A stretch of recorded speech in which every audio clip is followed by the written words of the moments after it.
News 9ಗೆ ಸ್ವಾಗತ. ನಾನು ಸ್ನೇಹ ಬೈಲೂರು. ಈ ದಿನದ ಸುದ್ದಿಗಳು. ಕಾರ್ಕಳದ ನಿಟ್ಟಿ ಬ್ರಹ್ಮಕುಮಾರಿಸ್ ವೃಂದಾವನ ಧ್ಯಾನ ಕೇಂದ್ರದಲ್ಲಿ ಅಂತಾರಾಷ್ಟ್ರೀಯ ಯೋಗ ದಿನಾಚರಣೆಯನ್ನು ಶ್ರದ್ಧಾಪೂರ್ವಕವಾಗಿ ಆಚರಿಸಲಾಯಿತು.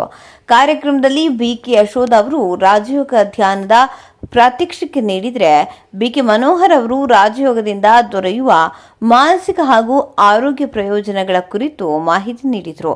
ಯೋಗ ಶಿಕ್ಷಕಿ ನಾಜಿಯಾ ಅವರು ನೆರೆದಿದ್ದವರಿಗೆ ಯೋಗಾಸನಗಳ ಅಭ್ಯಾಸ ಮಾಡಿಸಿದರು. ಕಾರ್ಯಕ್ರಮದಲ್ಲಿ ಯೋಗ ಶಿಕ್ಷಕಿಯರಾದ ನಾಜಿಯಾ, ಪ್ರಮೀಳಾ, ಲಕ್ಷ್ಮಿ ಮತ್ತು ಬಬೀತಾ ಅವರನ್ನು ಸನ್ಮಾನಿಸಲಾಯಿತು. ಬಿಕೆ ಶಶಿಕಾಂತ್ ಸಂಸ್ಥೆಯ ಪರಿಚಯ ನೀಡಿದ್ರು.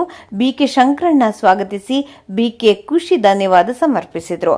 ಸಿದ್ದಕಟ್ಟೆ ರಾಘವೇಂದ್ರ ರಾವ್, ರತ್ನಶೆಟ್ಟಿ ಸೇರಿದಂತೆ ಹಲವು ಗಣ್ಯರು ಈ ಸಂದರ್ಭದಲ್ಲಿ ಉಪಸ್ಥಿತರಿದ್ದರು.